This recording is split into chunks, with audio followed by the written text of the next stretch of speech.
il y a une vision dominante du XXe siècle comme le siècle de la violence, de la guerre, des génocides, du fascisme, des totalitarismes, etc. Mais le XXe siècle a aussi été le siècle des révolutions. De la révolution russe à la révolution chinoise, à la révolution cubaine, il y a eu une succession de révolutions qui ont changé la face du monde.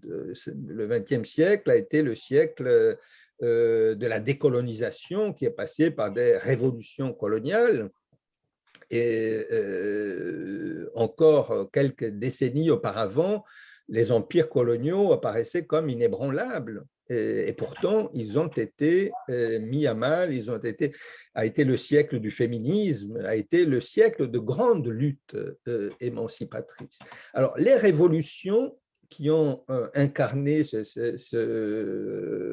utopie, disons, ont échoué et souvent ont donné lieu à des régimes plus qu'autoritaires, des régimes totalitaires, de négation radicale de la liberté, de la démocratie, etc.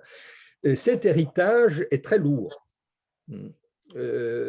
Souvent, moi, j'évoque Rosa Luxembourg, qui, au début de la Première Guerre mondiale, avait lancé cette alternative. Il disait, le monde se trouve face à une alternative, le socialisme ou la barbarie.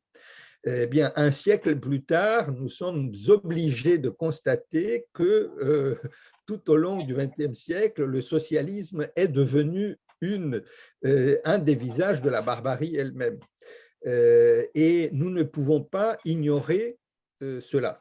Donc, bâtir un projet émancipateur pour le XXIe siècle signifie surmonter l'héritage de cette défaite et cela nécessite un travail les psychanalystes diraient d'élaborer, disons, le deuil, le trauma.